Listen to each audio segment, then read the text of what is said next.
Hello everyone, and welcome to my YouTube channel, Mini Life Crisis. My name's Scott and this is just a quick video just to introduce myself and my project.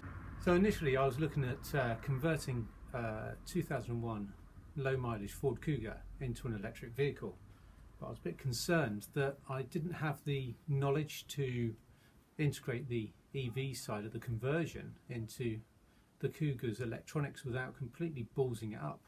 So I've swapped that plan, and now I'm going to convert this 1996 Mini Sidewalk. But first I have to restore it. So another reason is, well, I love Minis. Who doesn't? They're great cars. So a couple of years ago I was lucky enough to do a track day at Vista Park and got to drive a Mustang, a Porsche, Austin Healey, the Jaguar E-Type and a Mini, and I must admit my favourite car was the Jaguar E-Type. Never driven anything like it. It was truly awesome. But second on the list amongst all these great cars was the little unassuming Mini. It is just so fun to drive. Everybody loves them. They're cool to look at, and unfortunately this one is in a little bit of disrepair. So first things first, we're going to have to restore the vehicle. I've ordered a new front end, so we're going to swap the whole front end off. We're going to have to do floor pans. There's just all the usual rust spots. So why don't I just restore the Mini, all the usual rust spots, chuck a 1275 back in it, and enjoy the thrill of driving a great little car. Well, I'm also lucky enough to own a BMW i3, and I don't think I'll ever go back to buying an internal combustion engine car again. The power is fantastic. It's just instant torque straight away from the off.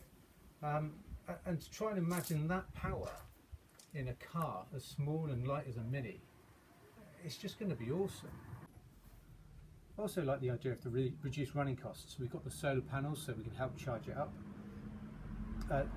With it being a far more basic system, less moving parts, we should look forward to increased reliability, which means that I should be able to use the car more and get more enjoyment out of it. Also like to think about the environmental impact. We all know that a lot of the environmental impact comes when producing cars. So the longer we can keep these cars on the road, the better. And again, if we can reduce the amount of fuels that we're using, the amount of oils we're using, that's going to have an impact as well. So that's something I'm really keen to try and tap into. Exact details of the conversion are yet to be confirmed. At the moment I'm toying with the idea of a Nissan Leaf conversion. The main thing is that we get a decent amount of power out of it, capable of motorway speeds and a range of approximately 100 miles. So there's so many options out there, and so many different motors and battery packs, but we'll discuss that when we come to it. Okay. But for now, before we get to any of that, we've got a mountain of work to do. We've got to brace the car, we've got to get a rotisserie set up on the car, cut all this rot out and repair it. So I hope you'll stick with me on the journey as we restore this car back to its former glory and modernise it for the future.